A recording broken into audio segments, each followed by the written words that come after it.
Hello. Eh bien, bonjour à tous, bienvenue sur le Sound Podcast. Et aujourd'hui, comme par hasard, c'est le plus beau jour de votre vie. Et vous vous demandez de quoi il s'agit. Si je vous dis c'est le plus beau jour de votre vie, vous allez vivre une journée incroyable. Non, ce n'est pas votre anniversaire. Non, ce n'est pas l'anniversaire de votre père. Non, non, non, c'est votre mariage. Mais oui, parce qu'en fait, c'est comme ça qu'on appelle ça. Le plus beau jour de sa vie, c'est le jour de son mariage. Bon. Moi, perso, le plus beau jour de ma vie, c'était pas ça. Le plus beau jour de ma vie, c'était la naissance de mes enfants, en fait. J'en ai eu 2 jours, puisque j'ai eu la bonne idée d'accoucher 2 enfants le même jour, voilà. Mais je considère que c'est ça. Mais enfin bon, peu importe, ce n'est pas le sujet, Sandra. Voilà. Le sujet, c'est comment organiser son mariage, comment organiser le plus beau jour de sa vie. Et je vous propose, dans ce merveilleux podcast, de parler de ça, parce que c'est vraiment des trucs incroyables et des trucs très chiants en même temps à faire. Voilà, donc on va essayer de pas partir dans tous les sens, mais je vais vous guider, voilà, pas à pas. À tout de suite pour toutes ces informations concernant le mariage.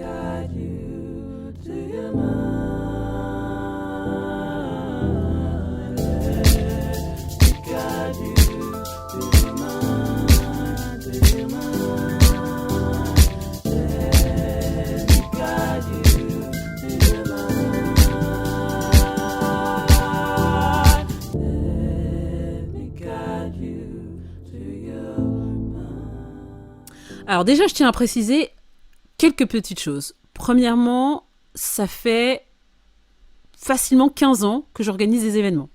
Donc on a une agence d'événementiel avec mes sœurs qui propose des événements dont l'organisation de mariage. Donc c'est notre spécialité. Là, je ne vais pas vous parler dans le vent d'un truc que j'ai inventé dans ma tête. Non, on organise des mariages, on vit des mariages, on est avec des mariés toute l'année, on les accompagne dans toutes ces phases, tous ces questionnements. Et du coup, j'avais vraiment envie d'en aborder quelques-uns avec vous. On va faire plusieurs volets sur le mariage.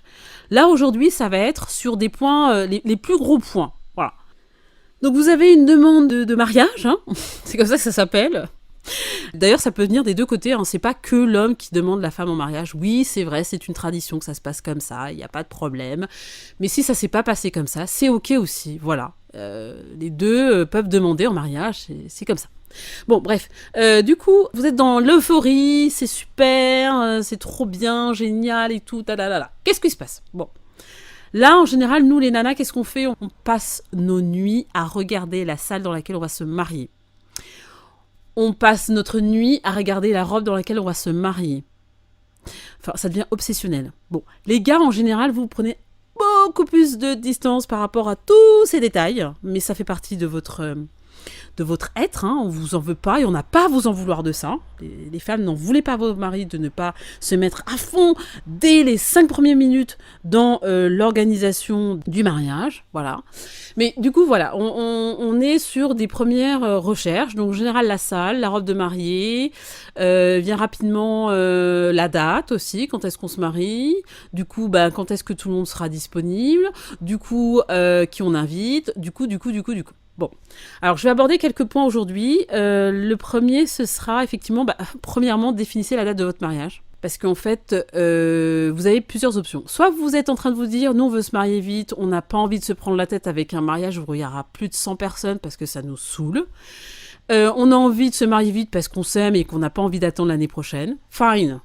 Vous prenez une date à la mairie, vous allez les voir, vous verrez, vous aurez un dossier à constituer pour pouvoir déposer une date de mariage, mais ça, c'est pas compliqué. Vous allez dans votre mairie, vous allez dans votre mairie dans laquelle vous habitez, enfin l'un ou l'autre, vous choisissez, et vous allez voir, je sais pas si c'est l'état civil, enfin peu importe, vous allez les voir et ils vous donneront un dossier à remplir, et puis en même temps, il faudra vous positionner sur une date.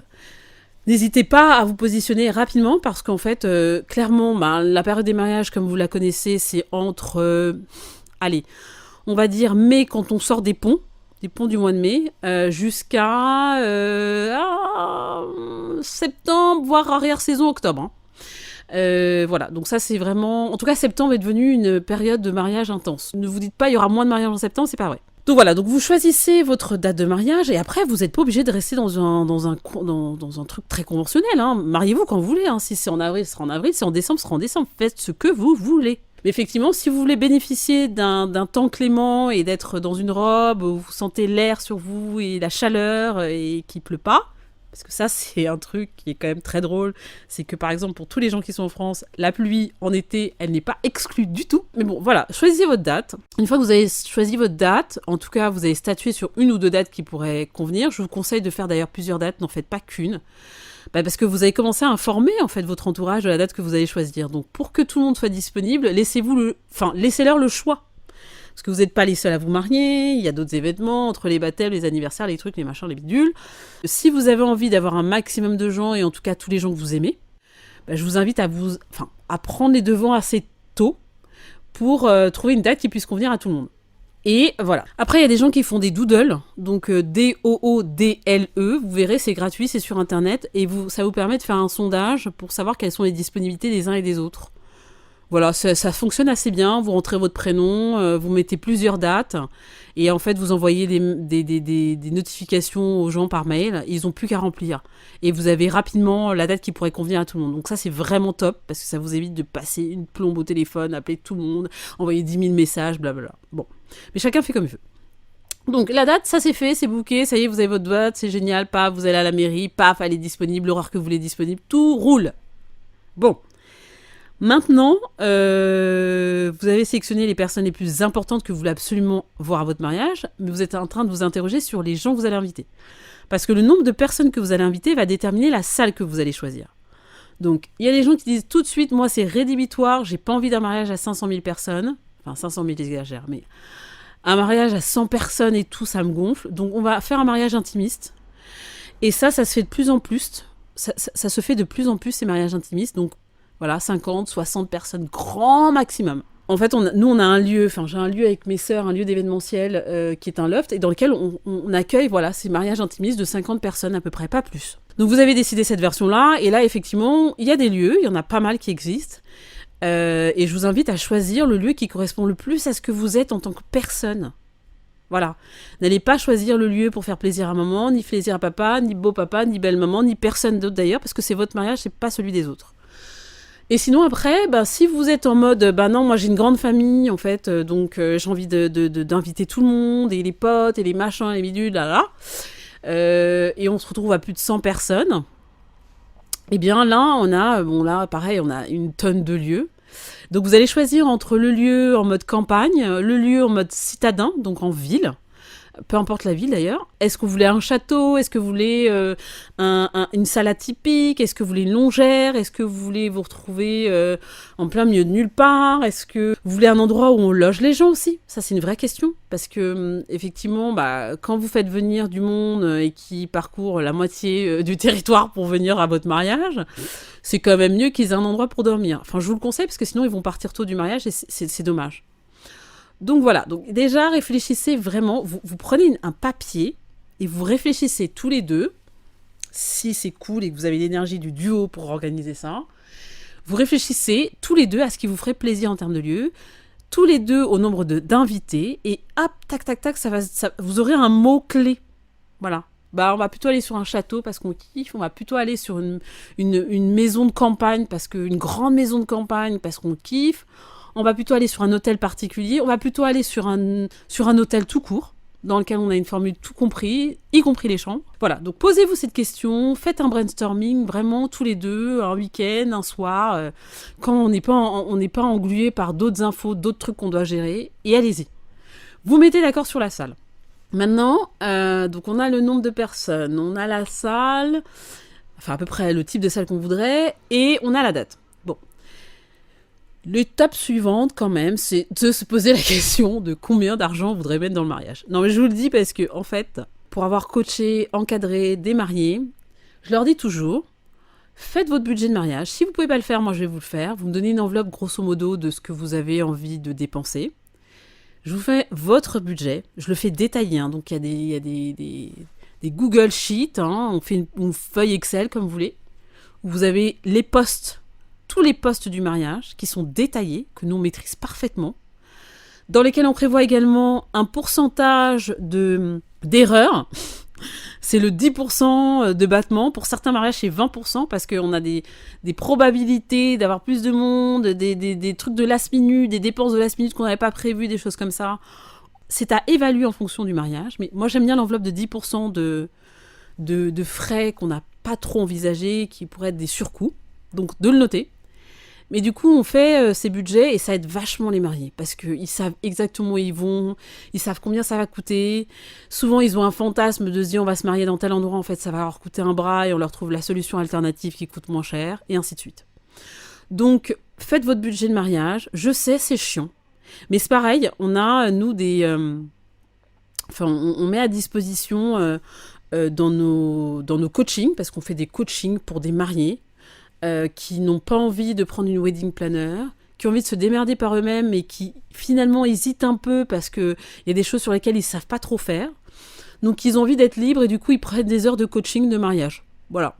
Et je trouve que ça c'est une formule top, on a mis en place il n'y a pas longtemps et ça cartonne. Et du coup ça permet d'avoir une liberté, mais voilà, de se faire aider sur des sujets bien précis. Donc le sujet du budget, on peut vous aider là-dessus. Mais globalement, il y a des grands items, la salle, le traiteur, ça on va en parler tout à l'heure, la déco, les habits, les vêtements, les bagues de mariage, les transports, éventuellement des hébergements, éventuellement si vous faites un brunch le lendemain, donc ça c'est toujours un peu de traiteur. Voilà, donc il y a des grandes lignes, vous les mettez, voilà, brainstormez là-dessus et vous mettez des montants approximatifs. Voilà. Et ensuite, vous allez commencer à faire des recherches, je pense, par rapport à ça, en fait. Au début, on est toujours en mode rêveuse, vraiment, on est dans un game de rêveuse, nous les filles, surtout, particulièrement. Voilà. Mais c'est pas grave, les filles, allez-y rêver, c'est très bien. Et du coup, quand on commence à regarder les prix des salles et tout, on se dit, alors là, j'ai dû peut-être un peu m'emballer, je vais peut-être revoir mes envies à la baisse. Mais voilà, le fait de structurer un budget, ça permet quand même de pas partir dans un délire et surtout de pas prendre une salle qui coûte ultra cher et de se retrouver après à renier sur d'autres choses parce qu'on n'a plus de budget pour faire le traiteur, le machin, le bidule. Donc voilà, faites votre budget et puis ensuite lancez-vous dans vos recherches. Je pense que c'est beaucoup plus intelligent de faire... Enfin, c'est beaucoup plus... comment dirais-je, sérieux de faire comme ça. Donc, le poste qui va vous prendre également beaucoup, c'est le poste traiteur. Alors, le poste traiteur, on peut avoir plusieurs formules, des repas froids, des buffets, des repas assis à table, gastronomie, cuisine fusion. Oh, franchement, il y a 1 milliard de propositions des traiteurs, il y en a des tonnes. Maintenant, moi, je vous invite à vous poser quelques questions. La première, qu'est-ce que vous aimez manger ? Les mariés qu'on encadre, je leur dis, ne faites pas un choix de menu pour faire plaisir aux autres. Faites un choix de menu pour vous. Parce qu'en fait, on organise des dégustations avec nos chefs de cuisine. On a des chefs de cuisine en interne. Et donc, du coup, ce qui est cool, c'est que ils viennent déguster des plats qu'ils ont envie on leur donne une liste et puis ils choisissent des plats. Ils viennent déguster en live. Le chef de cuisine devant eux, ils voient comment c'est fait, comment c'est disposé dans l'assiette. Ils peuvent donner leurs avis, dire voilà, non, il y a trop de sel, il y a trop de bidule, il y a trop de chouette. Enfin, c'est vraiment, vraiment personnalisé. Bon. Mais c'est vrai que c'est bien quand même de s'interroger sur ce que vous aimez bien manger, ce que vous n'aimez pas manger. Et après, j'aime bien l'idée, et on marie de plus en plus de couples qui viennent de partout, des doubles cultures, voilà, cette richesse incroyable qu'est le monde, et des cultures qui se rencontrent à travers le mariage, du coup. Et j'aime bien l'idée de rendre hommage à ces cultures dans le mariage. Donc si vous trouvez un traiteur qui fait la cuisine fusion, c'est génial. Parce que vous venez de Côte d'Ivoire, votre mari vient d'Allemagne, ou vous venez d'Irlande et votre femme vient du Japon. C'est génial si vous avez un traiteur qui peut s'accommoder vraiment de cette union de deux cultures et vous proposer une cuisine qui soit la fusion de ça, quoi. Alors là, vous êtes au max. Donc, du coup, au niveau des budgets de traiteurs, franchement, on peut avoir un buffet froid pour 30 balles par tête. Hein. Je dis bien 30 balles. Donc, 30 euros, quoi. C'est un buffet froid, donc voilà, plateau de buffet froid. Vous pouvez même aller les récupérer et dresser le buffet vous-même. Et après, honnêtement, par personne, il n'y a pas de limite, mais on peut facilement aller à 100, 120 euros par personne. Et dans ce 120 euros par personne, vous avez quand même pas mal de choses qui peuvent être mises. Enfin, nous, en tout cas, on met pas mal de choses. Le service est compris, la verre est compris, la vaisselle est comprise. Vous avez également, bien sûr, entrée, plat, dessert. On peut vous offrir le fromage, voilà, chez nous on est assez généreux, si vous en voulez. Mais voilà, pour une formule 100-120 euros par tête, vous commencez déjà à avoir quand même une prestation ultra confortable. Il y en a d'autres qui peuvent être compétitives, et là vient le moment de la négociation, mais ça je vous ferai un podcast spécialement pour ça, comment négocier son prestataire. Mais effectivement, voilà, la partie traiteur va vous prendre forcément beaucoup d'argent. Regardez, vous êtes 100, vous prenez un traiteur à 100 euros par personne, ça fait tout de suite 10 000 euros. Donc c'est pas négligeable. Et quand bien même c'est 50 euros, ça fait 5 000. Pareil, ça reste pas négligeable. Donc le traiteur fait partie d'un des postes les plus importants de l'organisation du mariage. Donc vous choisissez le traiteur, allez goûter. Hein, ne prenez pas un traiteur sur un devis, s'il vous plaît. Allez goûter, allez voir où il est installé, où sont ses cuisines, comment il cuisine. Voilà. Si vous vous sentez bien avec lui, si vous vous sentez à l'aise avec lui, parce qu'il va être une part importante de votre mariage. Si vous êtes dans une... Et pareil pour la visite de salle, en vrai. Hein. Quand vous visitez une salle et que, je sais pas, vous rencontrez le gars ou la nana qui vous reçoit et en fait, ça fit pas, quoi. Elle est pas agréable ou il est pas agréable, elle est un peu distante, elle est froide, il y a des suppléments à chaque instant. Oh, alors là, les suppléments, mais fuyez, quoi. Fuyez. La note est salée à la fin. Voilà, donc, je dirais, il y a des choses rationnelles qui sont importantes. Voilà, j'ai un contrat qui sera fourni par le traiteur et la salle, dans lequel il y aura tout expliqué, tout détaillé, toute la prestation proposée. Il faut que ce soit clair aussi, ça. J'ai un tarif qui est précis, avec un détail de ce qui sera fait durant la prestation. Donc, c'est écrit noir sur blanc. Ça, c'est important. Mais au-delà de ça, après, il y a votre intuition, comment vous vous sentez. Là, je me souviens, quand moi, quand les mariés viennent visiter notre lieu, ou quand je les emmène visiter un autre lieu, j'accorde une grande importance à ça, quoi. Moi, je les reçois comme si je recevais des amis, hein, vraiment. Ils viennent, bienvenue, on offre quelque chose à boire, on se met à l'aise, parce que si vous êtes reçu dans un lieu de réception ou par votre traiteur avec une forme de nonchalance, ou on vous prend de haut, on vous dit que vous n'avez pas le choix, on vous dit qu'il y a des suppléments tout le temps, on vous dit qu'on ne s'adapte pas, fuyez. Vraiment. Fuyez, en fait. Ou alors exprimez tout de suite que, non, en fait, moi je pensais avoir ça, si, ça, exprimez-vous, et voyez si la personne est réceptive, le prestataire est réceptif à vos attentes. Sinon, franchement, barrez-vous. Parce que vous pouvez pas dépenser autant d'argent, vous mettre en collaboration avec un prestataire qui est très loin de votre état d'esprit. Hein, c'est pas possible. Alors, autre poste qui peut être cool à quand même envisager, c'est la décoration, le choix des couleurs, les choix des thèmes, etc. Donc pareil, je ferai un podcast spécialement sur ça, mais je voulais juste aborder la chose. Aujourd'hui, sur Pinterest, vous avez beaucoup de propositions de tableaux avec des inspirations. C'est génial, c'est une mine d'or. Allez-y. Si vous ne savez pas quoi faire, vous allez vous balader dessus, vous tapez des mots-clés et vous trouverez. Vous trouverez la photo, le truc, le machin. Assemblez même des photos de différentes choses que vous voulez, que ce soit la décoration de la table, que ce soit la décoration du lieu de mariage, que ce soit la décoration de la salle, la décoration de la voiture, le bouquet de mariée, les décorations que vous voulez mettre sur le costume de votre mari, etc. Bref. Allez-y, regardez, c'est vraiment une lourde source d'inspiration. Voilà. Et en fait, vous pouvez vous pointer chez un fleuriste avec ces photos-là et vous pouvez faire établir un devis avec des choses très concrètes. Donc, c'est beaucoup plus simple que dire oui, alors je pense à un bouquet, truc, nanana. Non, voilà la photo de ce que je veux. Est-ce que vous pouvez le faire, premièrement ? Et deuxièmement, à quel prix ? Comme ça, vous avez pas que des choses très précises. Vous faites plusieurs fleuristes. N'en faites pas qu'un. N'allez pas que chez un fleuriste. En tout cas, sauf si c'est le fleuriste que vous avez depuis des années et que vous adorez et vous dites c'est mon fleuriste pour mon mariage. Et ça, c'est OK. Mais si vous êtes en recherche et que vous ne connaissez pas de fleuriste, ne mettez pas tous vos œufs dans le même panier. Allez faire une étude comparative ailleurs. Donc vous en prenez 3, moi en général 3 c'est très bien. Et vous comparez les prix. Ou vous comparez les expériences produits. Enfin voilà. Voilà, écoutez, premier petit podcast pour vous donner quelques éléments. Je vais en faire plein d'autres sur le mariage, sur l'organisation de mariage, détaillés sur plein de thématiques, parce qu'il y en a beaucoup. On est en train de préparer également du contenu qui va être fait de manière un peu rigolote, que vous pourrez offrir à des futurs mariés, que vous pourrez offrir à des enterrements de vie de jeunes filles, que vous pourrez offrir à des potes aussi, parce qu'en fait, ce sera un livre un peu rigolo, mais qui donnera plein d'explications très précises et très détaillées sur comment on organise un mariage. Et aussi, l'autre chose que je voulais vous dire et que je n'oublie pas de vous rappeler, c'est que nous sommes, mes sœurs et moi, et ma mère, qui travaillons dans cette entreprise familiale, que je n'ai pas présentée, mais que je vous présente maintenant en fin de podcast, qui s'appelle Upgrade. Et donc, du coup, l'idée, c'est, à travers les différentes compétences qu'on a toutes, et ça, c'est génial, parce que moi, j'ai une sœur qui est coach en créativité. Donc, du coup, ce qui est génial, c'est qu'elle va pouvoir vous guider dans la création de votre univers, du thème, des couleurs, de la décoration de votre mariage. J'ai une autre sœur qui, elle, est spécialisée dans tout ce qui est gestion des relations, parce qu'en fait, un mariage, c'est une entreprise à elle toute seule, quoi.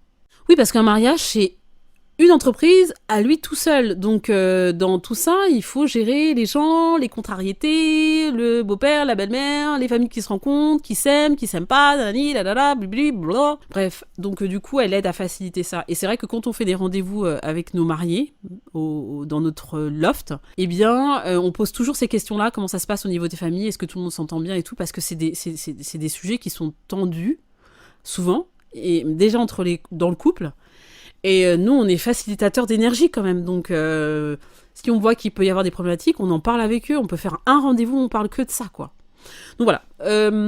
Et j'ai une sœur qui est aussi DJ, sound designer. Donc elle fait tout ce qui est animation musicale, toute la création du contenu musical du mariage, y compris l'animation pour la soirée. Donc ça, c'est super.